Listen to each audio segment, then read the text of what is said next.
चल हो जा शुरू। केसरिया से मन जोगी हुआ रे, दिल झूमे देखो पतवारा हुआ रे, दिल झूमे देखो पतवारा हुआ रे। हर पल मनाओ केसरी त्योहार। विमल, बोलो जुबान केसरी। इमरजेंसी ते देश की जनता आज भी नहीं भूली है। ये भी देश के संविधान का गला घोंटने जैसा था। भारतीय जनता पार्टी के भारी विरोध के कारण कांग्रेस की मंशा पूरी नहीं हो पाई। कांग्रेस और इंडी गठबंधन से जुड़े हुए दलों के मंसूबे पूरे नहीं हो पाए, अन्यथा वे इस कार्य को उसी समय यूपीए गवर्नमेंट के समय कांग्रेस कर देती। भारतीय जनता पार्टी ही एकमात्र पार्टी है जिसने बाबा साहब भीमराव अंबेडकर के मूल्यों और आदर्शों का पूरा सम्मान किया है। कांग्रेस का नेतृत्व पूरी तरह फेल हो चुका है, आप देख रहे होंगे।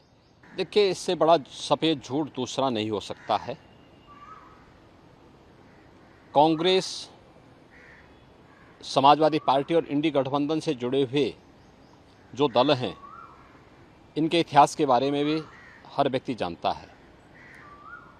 कांग्रेस का इतिहास बाबा साहब भीमराव अंबेडकर के द्वारा बनाए गए संविधान का गला घोंटने का रहा है।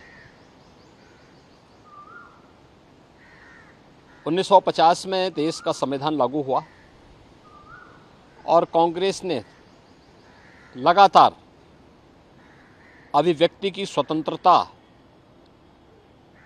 को रौंदने का मामला रहा हो या उसके बाद भी लगातार ये प्रयास किए कि वह संविधान को अपने तरीके से इस्तेमाल करे। जनता का शासन जनता के लिए है, जन भावनाओं का सम्मान हो, ये कभी भी उसने प्रयास नहीं किया। और इमरजेंसी तो देश की जनता आज भी नहीं भूली है। ये भी देश के संविधान का गला घोंटने जैसा था। इसके साथ ही कांग्रेस ने यूपीए सरकार के समय जो पाप किया, तब समाजवादी पार्टी और बहुजन समाजवादी पार्टी भी उनके साथ सहयोगी थी।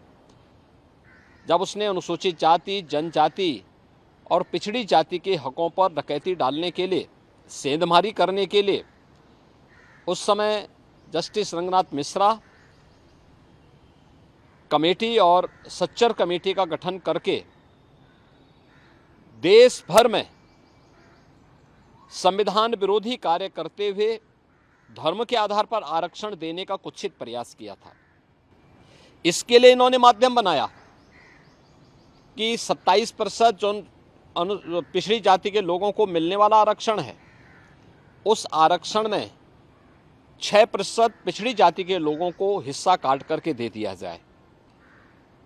इसी प्रकार से सच्चर कमेटी की रिपोर्ट के माध्यम से प्रयास किया गया था कि अनुसूचित जाति और जनजाति में मुस्लिम समुदाय के भी कुछ जातियों को शामिल करके उनके हकों पर में सेंधमारी की जाए। तो भारतीय जनता पार्टी थी जिसने उस समय भारी विरोध किया था और भारतीय जनता पार्टी के भारी विरोध के कारण कांग्रेस की मंशा पूरी नहीं हो पाई। कांग्रेस और इंडी गठबंधन से जुड़े हुए दलों के मंसूबे पूरे नहीं हो पाए, अन्यथा वे इस कार्य को उसी समय यूपीए गवर्नमेंट के समय कांग्रेस कर देती। कांग्रेस ने इसकी शुरुआत कर दी है कर्नाटक से। कर्नाटक में कांग्रेस ने पिछड़ी जाति के लोगों को मिलने वाले आरक्षण के लाभ में उसने सेंधमारी कर दी है। इलेक्शन कमीशन ने इसके लिए कांग्रेस नेतृत्व की कर्नाटका सरकार को तलब भी किया है। भारतीय जनता पार्टी बाबा साहब भीमराव अंबेडकर, भारत के संविधान निर्माताओं का पूरा सम्मान करती है और उनकी जो मंशा थी उस मंशा के अनुरूप भारत के संविधान को सर्वोच्च मानते हुए अपने संवैधानिक दायित्वों का ईमानदारी पूर्वक निर्वहन करने की पक्षधर है। भारतीय जनता पार्टी ही एकमात्र पार्टी है जिसने बाबा साहब भीमराव अंबेडकर के मूल्यों और आदर्शों का पूरा सम्मान किया है, पंच तीर्थों का निर्माण किया है और 2025 का वर्ष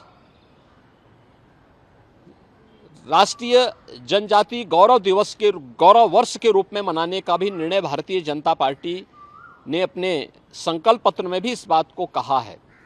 स्वाभाविक रूप से भारतीय जनता पार्टी धर्म के आधार पर किसी भी प्रकार के आरक्षण का विरोधी है, क्योंकि भारत का विभाजन धर्म के आधार पर हुआ था, मजहब के आधार पर हुआ था।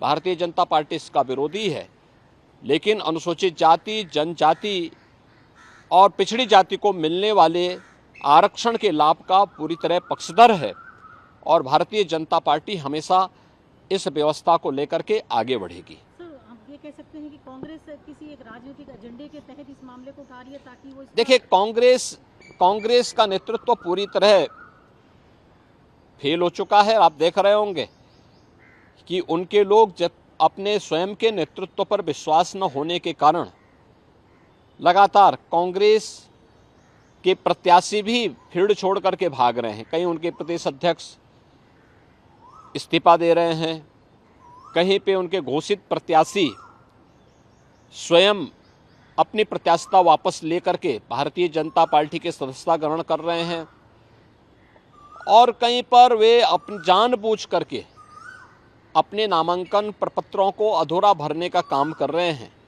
ये नेतृत्व के प्रति इससे बड़ा विश्वास दूसरा नहीं हो सकता है। तो अपनी इस खींच को मिटाने के लिए वह इस ओर जनता का ध्यान न जाए, इसके लिए वह उल जलूल और मनगढ़ंत आरोप लगा करके देश के ध्यान को बांटने का प्रयास कर रहा है। लेकिन ये देश जानता है, इस देश की जनता जनार्दन जानती है, कांग्रेस, समाजवादी पार्टी और इंडी गठबंधन के नेताओं की वास्तविकता को जानती है और उनके मंसूबों को कभी भी देश की जनता जनार्दन पूरा नहीं होने देगी।